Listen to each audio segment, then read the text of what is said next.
새벽 3시. 침대에 누워있다. 그녀는 6시간째 당신의 메시지에 답하지 않는다. 당신은 그녀가 봤다는 걸 안다. 온라인이라는 것도 안다. 그리고 내일이면 어떤 핑계든 들고 나타날 거라는 것도 안다. 작은 관심을 줄 것이고 당신은 가슴 속 이 모든 고통을 잊을 것이다. 멈춰라. 깊게 숨을 쉬어라. 지금부터 몇 분 동안 내가 할 말은 이 잠 못 이루는 새벽보다 더 아플 것이다. 하지만 이것이 당신을 자기 인생의 유령이 되는 것에서 구할 유일한 진실일지도 모른다.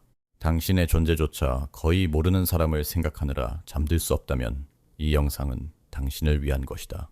아무도 감히 말하지 않는 진실을 알려주겠다. 그녀는 당신에 대해 혼란스러워하지 않는다. 그녀는 자기가 무엇을 하고 있는지 정확히 알고 있다. 사라졌다 돌아올 때마다, 희망을 줬다가 무시할 때마다, 당신의 호의는 받지만 당신의 관심에는 보답하지 않을 때마다 그녀가 무엇을 원하는지 모르는 게 아니다. 당신이 아직 이해하지 못한 것을 그녀는 발견했기 때문이다. 당신은 선택지로서가 아니라 옵션으로서 더 유용하다. 가장 잔인한 부분이 뭔지 아는가? 그녀는 이것을 당신의 반응을 관찰하면서 배웠다. 그녀가 부를 때마다 당신이 달려갈 때, 부스러기를 만찬처럼 받아들일 때, 당신은 그녀에게 당신을 조종하는 법을 가르치고 있는 것이다. 여기서 무슨 일이 벌어지고 있는지 설명해 주겠다. 심리학에는 간헐적 강화라는 개념이 있다. 보상을 예측 불가능하게 받는 것이다. 어디서 가장 잘 작동하는지 아는가? 카지노다. 슬롯머신. 항상 돈을 주지 않지만 절대 안 주지도 않는다. 당신이 계속 게임하도록 충분히만 준다. 지금 당신에게 일어나고 있는 일이 정확히 그것이다. 그녀는 당신을 완전히 거부하지 않는다. 그러면 당신이 떠날 테니까. 그리고 완전히 받아들이지도 않는다. 통제력을 잃을 테니까. 당신이 계속 투자하기에 딱 충분한, 하지만 절대 안전하다고 느끼지 않을 만큼의 관심, 애정, 신체적 흥미를 측정해서 준다. 그것은 모래 위에 집을 짓는 것과 같다. 발버둥 칠수록 더 빠져든다. 가장 잔인한 부분.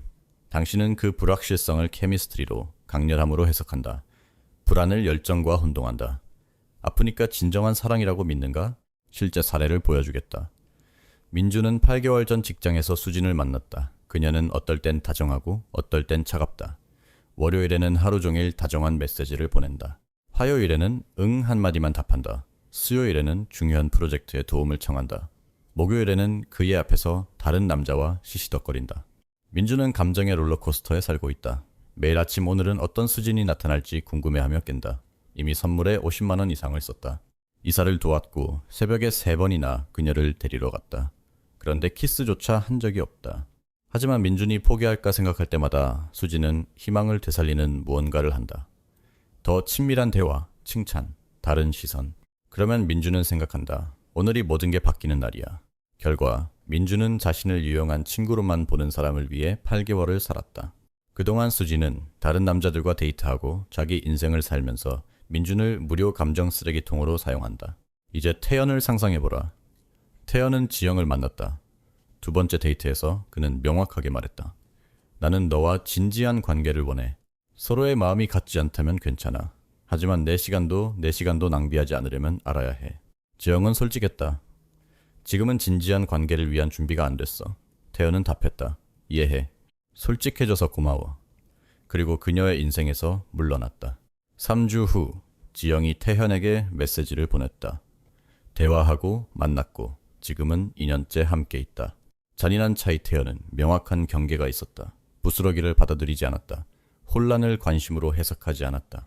그녀가 감정적으로 사용 불가능할 때 그는 그저 자기 갈 길을 갔다. 그리고 역설적으로 바로 그것이 그녀에게 진짜 끌림을 만들어냈다.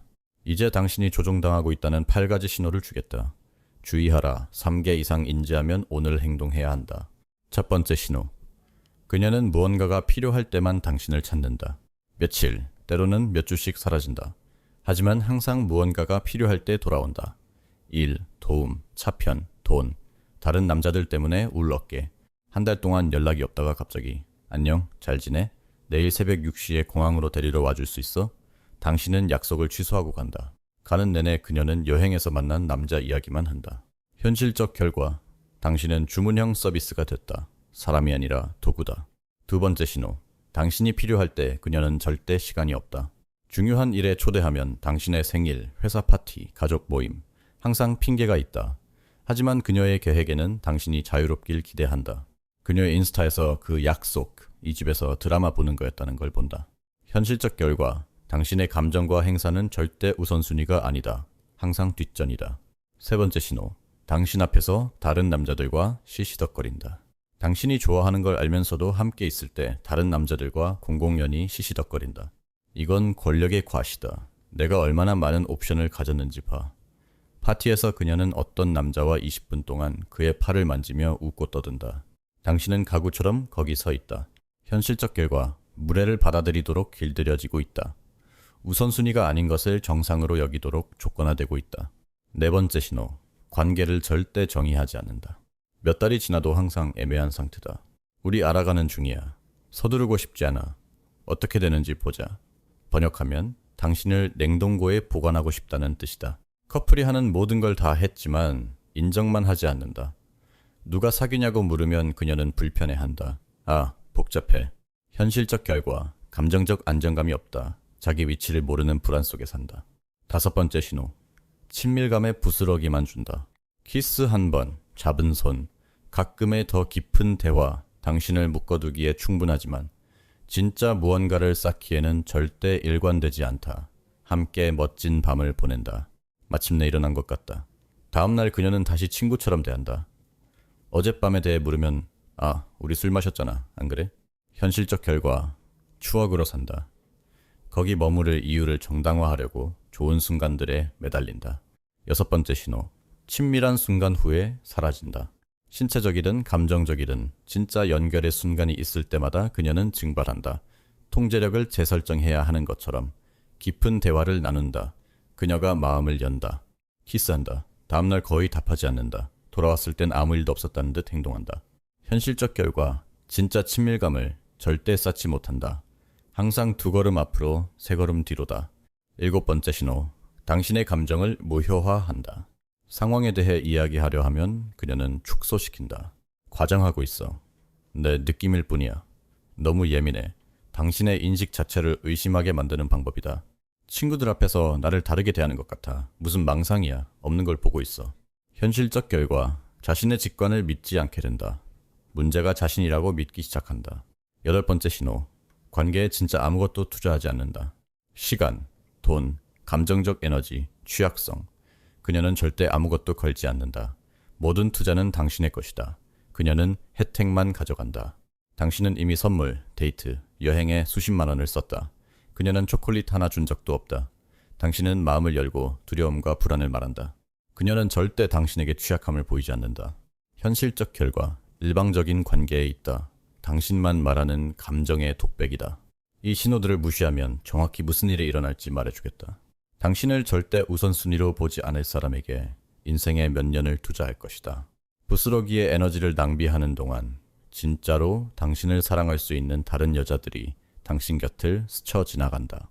더 나쁜 건 독성 관계를 위해 자신을 프로그래밍하고 있다는 것이다. 사랑이 고통이라고, 관심이 절박함이라고, 건강한 관계는 지루하다고 뇌에 가르치고 있다. 가장 잔인한 진실, 그녀는 당신이 가치 있는 남자라는 걸 안다. 그래서 가까이 두는 것이다. 그녀는 언젠가 진지한 관계에서 원할 모든 것을 당신에게서 본다. 단, 당신과는 아니다. 왜냐하면 당신이 그녀에게 아무것도 주지 않고도 모든 혜택을 가질 수 있다고 가르쳤기 때문이다. 언젠가 그녀는 부스러기를 받아들이지 않는, 경계가 있는, 24시간 대기하지 않는 남자를 만날 것이다. 그리고 그 남자에게 당신이 항상 원했던 모든 것을 줄 것이다. 당신이 왜 나는 안 되고 그 사람은 되지? 라고 자문하는 동안 마음에 새겨야 할 세 가지 진실을 정리하겠다. 첫 번째 진실, 약속보다 패턴이 더 중요하다. 무엇을 말하느냐가 아니라 일관되게 무엇을 하느냐가 중요하다. 두 번째 진실, 명확한 경계가 맹목적인 사랑보다 더 가치 있다. 경계 없는 남자는 매력을 만들지 않는다. 동정을 만든다. 세 번째 진실, 외모보다 프레임이 더 중요하다. 자신을 존중하지 않으면 아무도 존중하지 않을 것이다. 이제 최후 통첩을 주겠다. 오늘 자세를 바꾸거나 앞으로 5년 동안 같은 고통을 반복하거나 잔인하거나 무감각해지자는 게 아니다. 만찬 전체를 받을 자격이 있을 때 부스러기를 받아들이지 않을 만큼의 자존감을 가지자는 것이다. 두 가지 선택이 있다. 절대 당신을 선택하지 않을 사람의 옵션으로 계속 살거나 우선순위가 될 자격이 있는 남자처럼 행동하기 시작하거나 선택은 당신의 것이다. 하지만 기억하라. 자존감은 다른 사람에게서 정복하는 것이 아니다. 가지기로 결심하는 것이다. 이 영상이 고통스러운 진실로 당신을 깨웠다면 좋아요를 눌러라.